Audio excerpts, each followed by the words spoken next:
Welcome. Baruch atah Adonai Eloheinu melech haolam asher kitshanu b'mitzvotav v'tzivanu la'asok b'divrei Torah. Amen. Amen. So, in great contrast to what we've been reading up to now in Parshat Bechukotai, we start this section to do with what are called Arachim, evaluations. And it just so happens that I'm reading in the Mishnah, I'm trying to go through the Mishnah with the Artscroll Mishna, and the tractate I happen to be reading is, guess what? Arachim. It's a complicated tractate, let me tell you. But let me read to you from this general introduction. So I'm going to stop the share a moment and just read to you from this introduction. General introduction to Arachin. So it talks about the Mishnah, which deals with various other subjects besides Arachin. But here's what Arachin are. Okay. An erech is a vow in which a person pledges to give his own or someone else's fixed value to the temple treasury. So we went from, blessings and curses to the idea that someone is motivated to give a donation, a significant donation to the temple. That there's a sense of gratitude, which I think is, of course, and I was taught, is the very essence of spirituality, is the desire to be able to give back. But it has to come from a place that starts off by saying, wow, I really have been blessed, and I want to share this. So, a vow in which a person pledges to give his own or someone else's fixed value to the temple treasury. In contrast, question? Did you have a question, Morris? Okay. In contrast, let me find this here, to an ordinary vow. So this is an erech vow as opposed to an ordinary vow, to give the worth of a person. So this is the fixed value, and it'll become clarified. That part is not so complicated, right? When a person vows to give the worth of a person, that is the price he would fetch if he was sold as a slave. So I realize, of course, we are not pro-slavery. The Torah itself isn't pro-slavery necessarily, but it's trying to get some kind of way in which to estimate the value of a person in terms of presumably their labor, right? That's presumably what we're talking about, what a person is capable of doing. But on the erech, on the other hand, is on fixed amounts set by the Torah in Leviticus 27, 1 through 8, and guess what we'll be studying? Okay. For different age groups, so the Torah sets apart different age groups and genders. As explained, well, we're going to look at that introduction. So here we go. Pledging a person's value. There are two ways in which one may pledge the value of a person to the temple treasury. So just for a moment, I'll interrupt the reading there.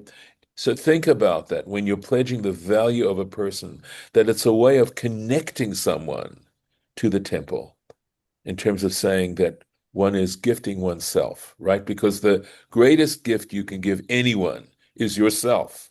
And I think that's why they take slavery as, or the person's value as a slave, because the difference between working for someone at a salary and being a slave is that when you work for a salary, presumably you're not owned by the person, whereas a slave is actually owned by the individual. So, right. Both employ the general formula for vows of consecration, which are hare alai. It means I take upon myself. That is the legal formulation by which one makes a vow. Okay? That is a vow of donating something. The first way makes reference to the person's damim monetary worth. All right, so that's where you say you're pledging the value of a person. So in that case, it refers to a person's damim, that's the Hebrew term, monetary worth, while the second makes reference to his erech. his fixed valuation. So this word erech has to do with it's a technical term. We should understand it as a technical term referring to what the Torah is going to determine is the specific value of a person depending on their age and gender. The fundamental difference between these two types of vows is the method used to determine the person's value. Several other important differences derive from this basic distinction. So, vows of damim, of monetary worth. A vow of damim, monetary worth, obligates the vower to give the temple treasury the market value of the subject of the vow. This is determined by the price the person would fetch if he or she were sold as a slave. So theoretically, I could take upon myself to vow the value of Morris to the temple, and they would have to value what Morris would be worth if he was sold as a slave. And I would then have to donate that money to the temple, right? I could presumably also donate my own value. But the thing is that you're talking about the person's value. This price varies considerably from person to person, even within the same age bracket, and requires an expert's evaluation. This is performed by a panel of 10, one of whom must be a Kohen. This is based on rabbinic interpretation, Sanhedrin, page 2a. The formula for this type of vow is Hare alai damai, right? I take upon myself to give, if you're donating your own monetary worth, it would be damai, right? Or Hare alai demei ploni. Behold, I take upon myself the worth of so-and-so. Ploni is a word that is used in rabbinic Hebrew for so-and-so. I take upon myself to give the monetary worth of so-and-so. These declarations are generally shortened to damai alai or demei ploni alai.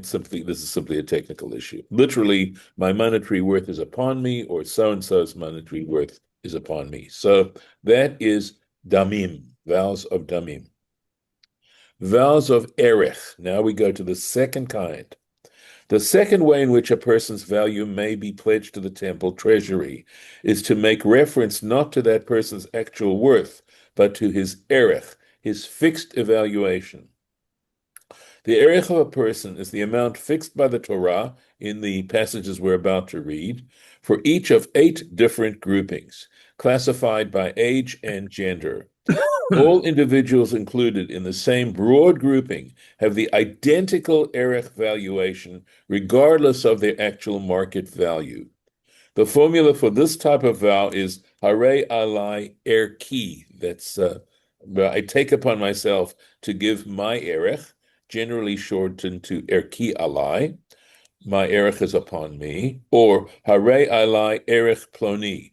So likewise, again, I could, if I wanted to make such a donation, I would say, Hare alai erech Morris Knest. Okay, regardless, right? And the following chart, I think they have a chart here. I can show it to you. I don't expect you to memorize this, but we are going to go over this in the Torah itself.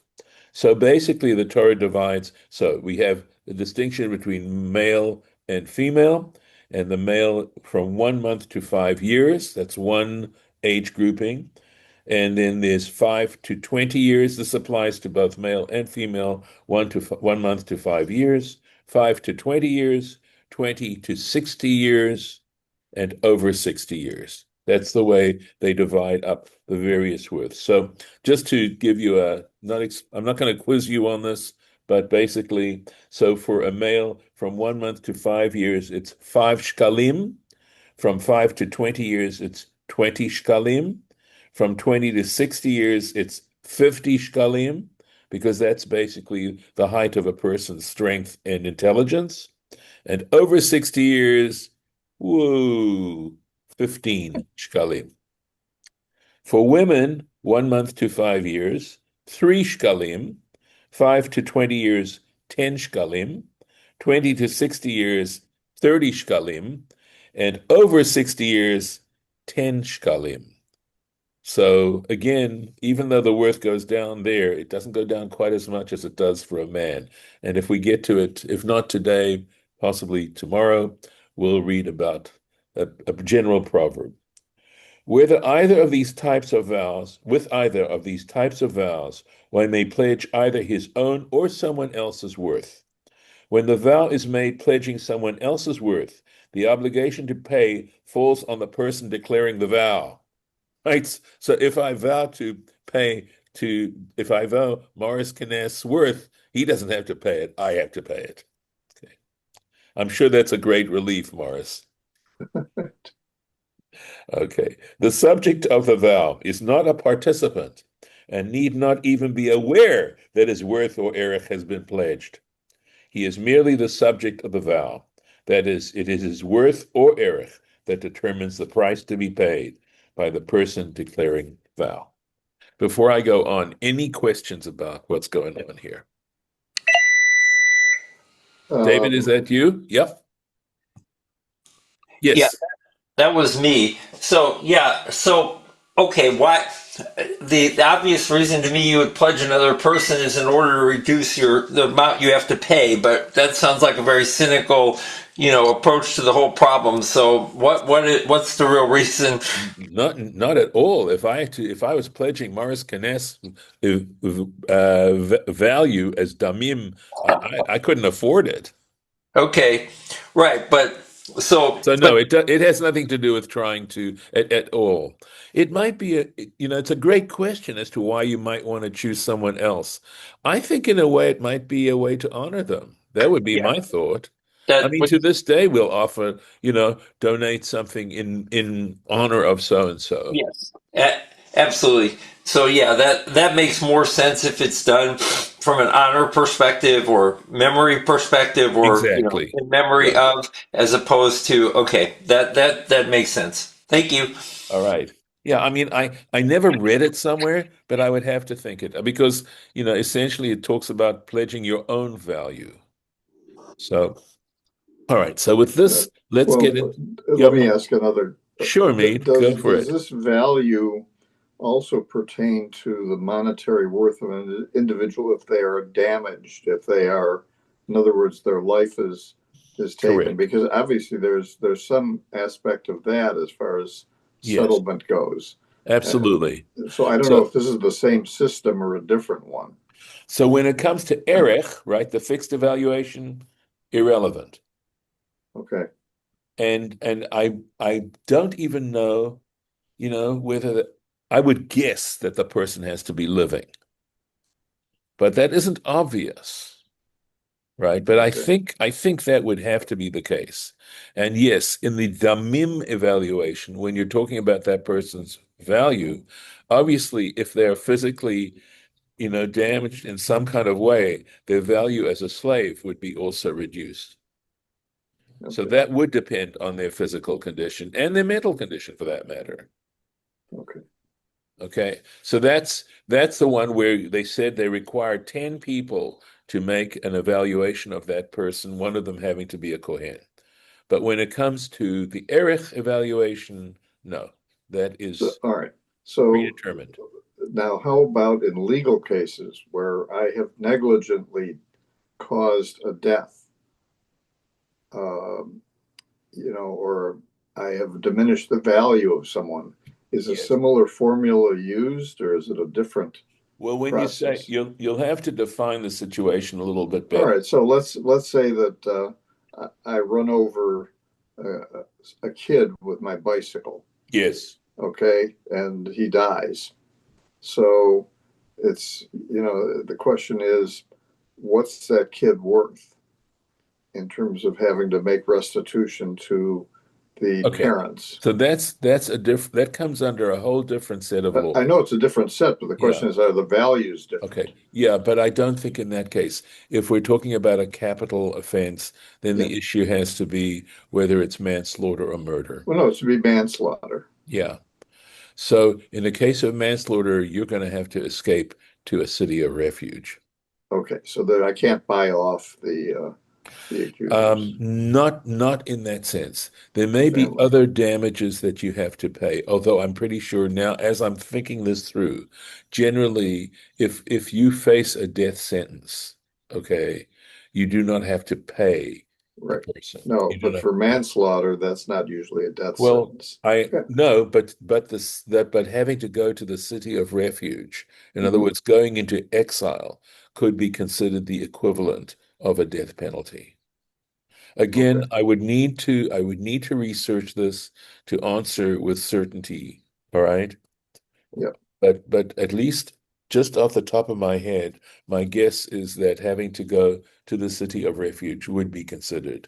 It is such a rupture in a person's normal life, Hmm. right? And you have to wait until the death of the high priest in order to then return to normal life. And we know that if you happen to leave the city of refuge, your blood is on your head.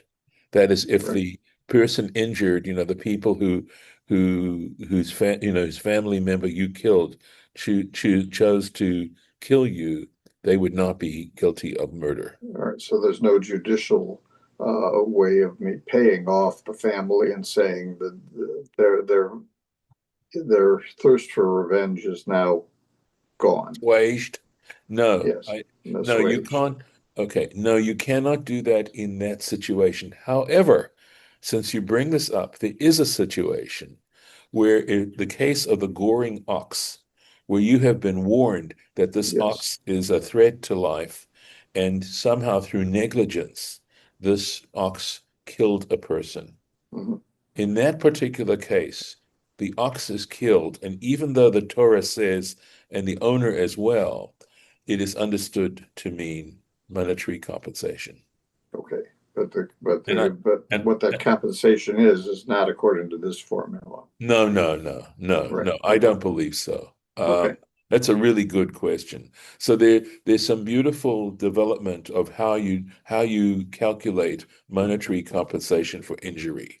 Give me one moment. I'm gonna pause this a second.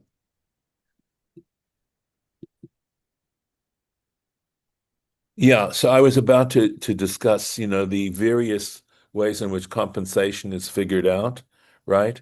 So there's the